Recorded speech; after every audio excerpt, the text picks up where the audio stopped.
Hey everyone and welcome. Douglas Murray went from loved by everyone to loved by a few people and misunderstood by quite a few others. And don't get me wrong, he has been shilling for a few questionable people, but he is a very good speaker. He does speak his mind. He's in a position where he can speak his mind. And this was magnificent.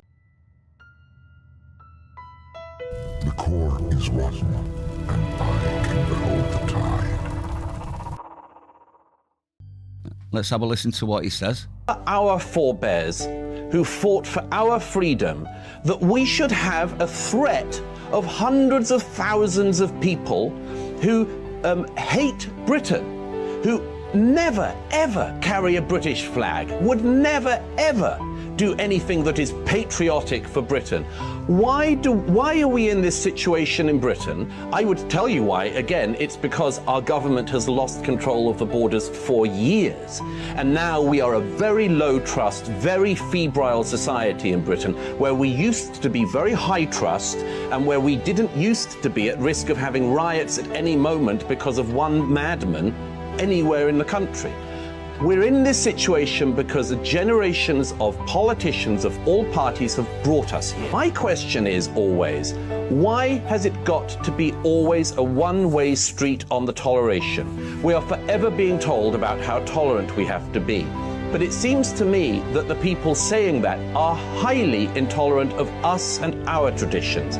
The reason why the cenotaph matters is because it is a holy place in the British psyche. The reason why the statue of Churchill, which is always being attacked, is so sacred to us is because it speaks to the sacrifice of our forebears and the knowledge that we in Britain are a good country who have been a force for good in the world, overwhelmingly.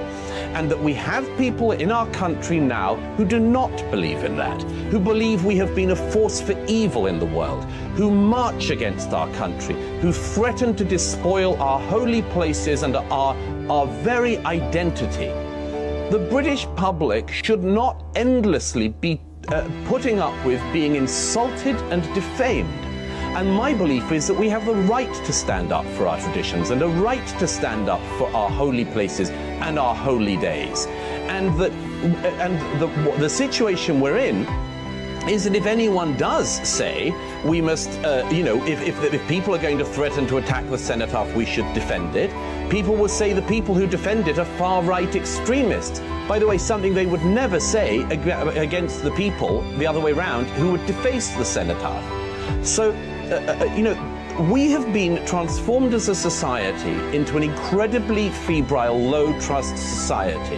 And as Nadim Sahawi said in the Times the other week, he wrote a piece where he mentioned me, and he said that Douglas Murray has said for years that what is now happening would happen. And as he said, I never did it in the spirit of glee. I did it in deep lamentation. I did it in deep lamentation because I could see what was being done to Britain and the British people. And I warned against it.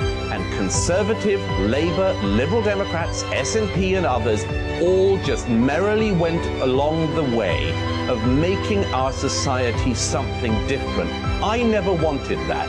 I don't think the British people wanted that. We never voted for that. When we were asked whether we wanted it, we said no. And they didn't listen. So we'll see what happens in the years ahead. And we'll see if Starmer and co have any idea of how to solve the problems that generations of politicians have caused in Britain. Now, obviously, Keir Starmer and his party are proving that they're incapable of doing any of that. But he's right, isn't he? It's a time to stand up. We're being erased as a culture. And they're doing it on purpose, obviously. Because if you haven't got a culture, you haven't got a nation. And if you haven't got a nation, you've got nothing to rally behind. No flag, no affiliation, just a huge blob of exactly the same. Easy slaves. Let me know what you think now. I'd like to know your opinion. He did nail it with that one, didn't he? Now, obviously, there are people out there that don't agree with his politics, and why not? You're allowed to disagree. But sometimes, even the people you disagree with say something right, and that was one of those occasions. Let me know what you think, though. Stay sane. See you on the next one.